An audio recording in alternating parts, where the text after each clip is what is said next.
Proses membandingkan tipe data primitif, ya, kalau pada tipe data primitif, ya itu seperti biasa.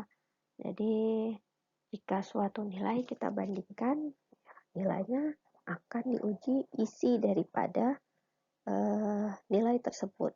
Nah, contohnya misalnya di sini ada kode program X sama dengan 3, Y sama dengan 2, Z sama dengan X tambah Y. Maka Z di sini sudah bernilai 5, ya. Nah, kemudian di sini kita uji apakah Z itu sama dengan X tambah Y. Nah, Z tadi kan isinya 5. X tambah Y, 3 tambah 2 juga hasilnya 5. Sehingga 5, apakah 5 sama dengan 5?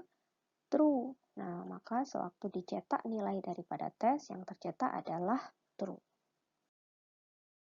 Nah, namun untuk membandingkan string itu nggak bisa seperti itu.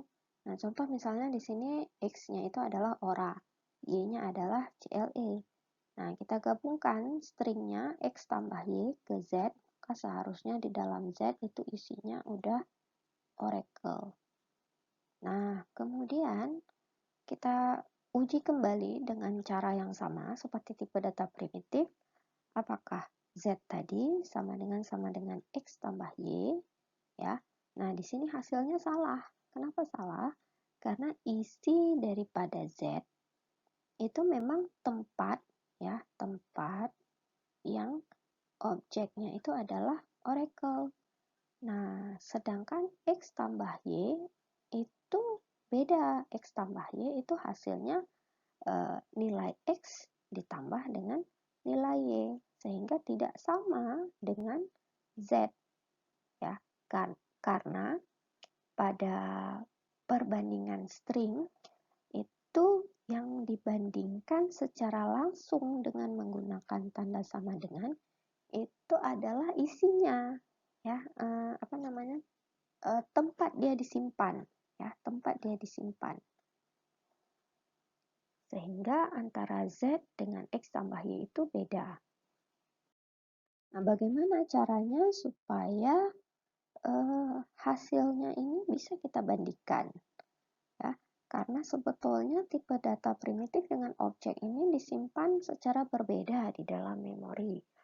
Kalau tipe data primitif yang dibandingkan itu langsung nilai isinya.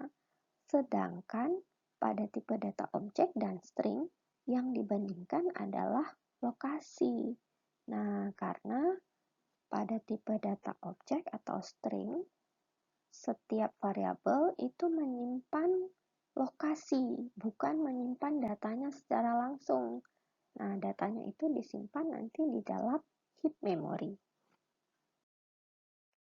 Nah, jadi bagaimana cara kita membandingkan string? Nah, jadi sebaiknya kita tidak menggunakan tanda sama dengan, tapi yang kita gunakan dengan menggunakan metode equals. Nah, jadi contoh yang sebelumnya itu kita ubah dengan menggunakan equals, ya, seperti ini, z.equals x tambah y. Nah, barulah di sini hasil pengujiannya akan menghasilkan nilai true atau benar.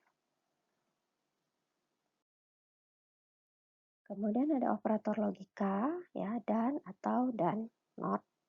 Operator logika ini untuk dan atau itu digunakan untuk menggabungkan minimal dua pengujian operator.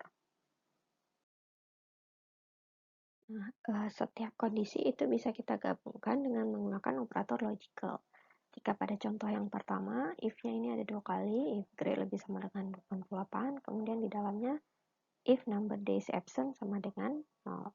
Nah, bentuk yang agak sedikit kompleks seperti ini bisa kita gabungkan menjadi bentuk yang lebih sederhana seperti contoh program yang di bawah ini dengan memanfaatkan operator logical AND.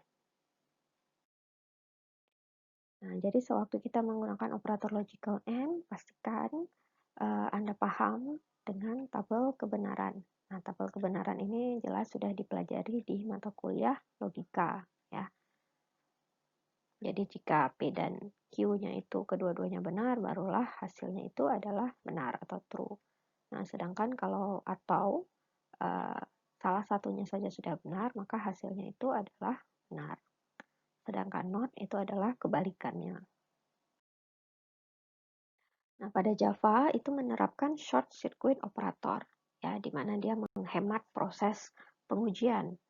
Nah, operator dan atau ini merupakan short circuit. Kenapa? Karena dia hanya akan menguji yang ekspresi yang pertama saja.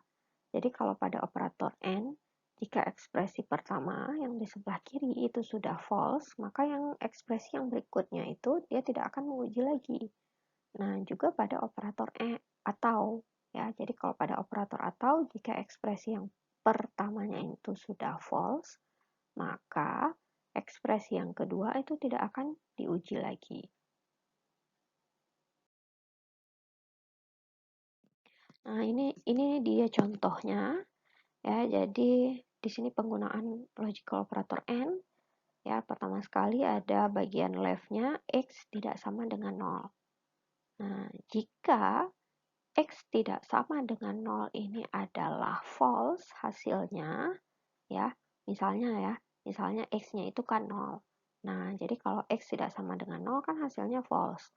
Maka kalau pernyataan yang pertama atau yang sebelah kirinya itu sudah false, maka yang sebelah kanan itu nggak akan diuji lagi. Ya, jadi istilahnya menghemat waktu proses kompilasi. Sama juga pada OR, ya. Jadi kalau pada OR, maka jika X bernilai selain dari 0, maka X tidak sama dengan 0 itu bernilai true, maka yang di sebelah kanan itu tidak akan diuji lagi, karena hasilnya pastilah true. Nah, seperti kita lihat di sini ya, kalau yang awalnya itu adalah true, maka hasilnya itu adalah pasti true. Nah, kemudian ada ternary conditional operator. Ya, di sini operatornya tanda tanya, kemudian tanda titik 2. Nah, contoh penggunaannya di sini ada integer X sama dengan 2, Y sama dengan 5, Z sama dengan 0. Nah, Z sama dengan Y kurang X, tanda tanya. Nah, jika benar, maka dia akan menyimpan nilai X. Jika salah, dia akan menyimpan nilai Y. Nah, sebetulnya pernyataan ternary conditional operator ini ringkasan, ya.